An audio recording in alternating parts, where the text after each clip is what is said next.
Tuhan bersamamu. Inilah Injil suci menurut Matius.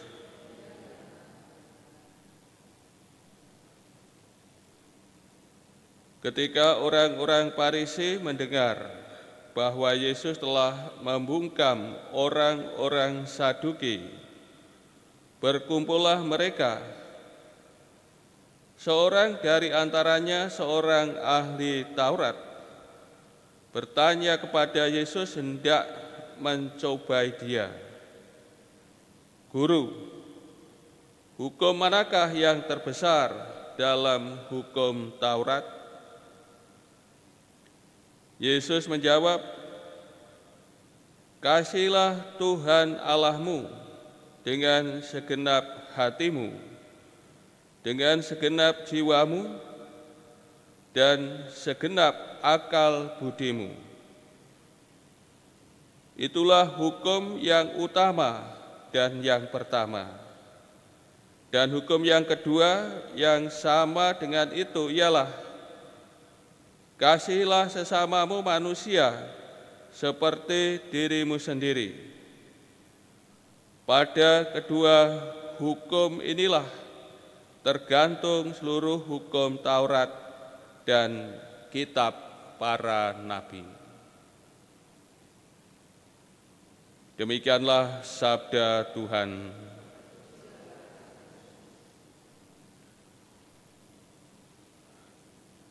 Saudara-saudari yang terkasih, dalam bacaan Injil dikisahkan sebagai usaha terakhir para pemimpin agama Yahudi untuk menyobai Tuhan Yesus. Tampil orang Farisi. Ini orang-orang Farisi hidup dari hukum Taurat dan juga adat istiadat nenek moyang,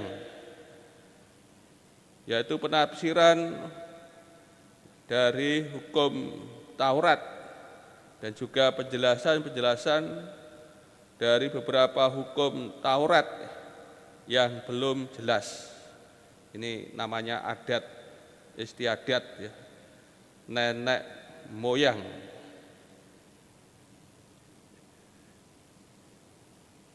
Ia bertanya untuk mencobai dia, tentu tujuannya tidak baik. Dan apa saja jawaban Tuhan Yesus, ya, tentu tidak akan diterima, ya. Bagi mereka ya semua hukum Taurat, ya, sama kedudukannya. Maka tidak mengherankan orang Farisi itu dekat dengan hukum, maka pertanyaannya tentang hukum Taurat, ya. Guru, hukum manakah yang terbesar dalam hukum Taurat? Seorang Farisi menyebut Tuhan Yesus guru. Sebutan guru dalam Injil Matius digunakan oleh orang yang tidak percaya kepada Tuhan Yesus. Saudara-saudari yang terkasih, dalam menjawab pertanyaan seorang ahli Taurat, Tuhan Yesus, ya, menggabungkan dua perintah, ya, dari Taurat, dari kitab Ulangan bab 6 ayat 5, ya, perintah kasih kepada Allah, ya. Kasihilah Tuhan Allahmu dengan segenap hatimu, dengan segenap jiwamu, dan segenap akal budimu. Kasih kepada Allah melibatkan keutuhan hidup,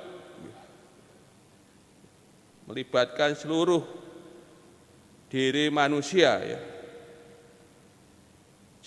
Hati, jiwa, dan akal budi, kemauan, hasrat, dan pengertian, ya, dari manusia.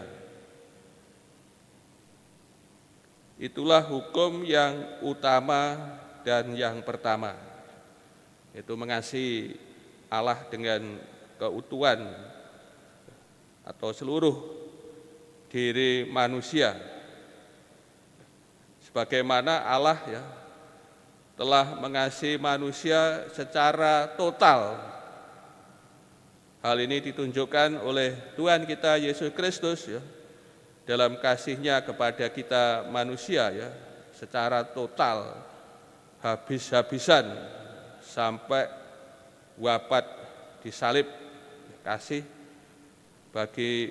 yang besar bagi seorang sahabat, bagi sahabat-sahabatnya. Dan hukum yang kedua yang sama dengan itu ialah kasihilah sesamamu manusia seperti dirimu sendiri. Ini kasih kepada sesama manusia seperti diri sendiri. Di sini diandaikan bahwa seseorang mengasihi dirinya secara positif, maka hal ini diterapkan bagi orang lain.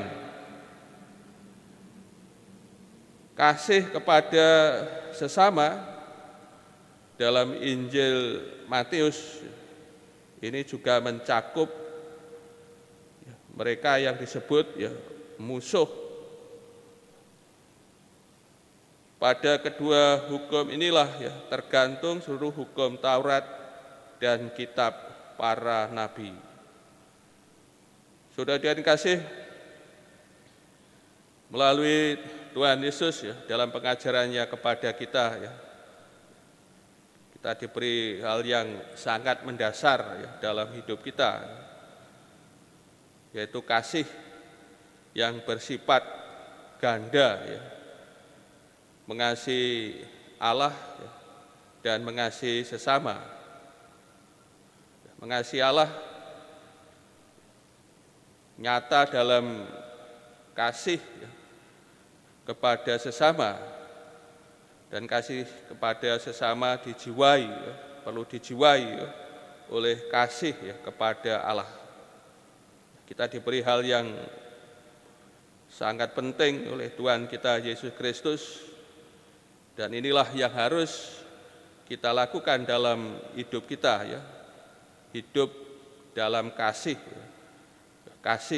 kepada Tuhan kita, kepada Allah kita, dan bahwa Allah lah yang pertama mengasihi kita, maka kita diajak untuk selalu belajar mengasihi Allah kita, dan kasih kepada Allah kita juga mengalir kepada sesama kita. Kiranya bila dalam hidup kita menjalankan perintah kasih ini, kita sebagai murid Tuhan kita Yesus Kristus, dan tentu kita juga akan dalam hidup kita akan berkembang dan menghasilkan buah kehidupan dalam hidup kita, di mana Tuhan sendiri dalam hal kasih menjadi teladan, menjadi contoh, menjadi dasar bagi kasih kita kepada Tuhan dan juga kepada sesama kita.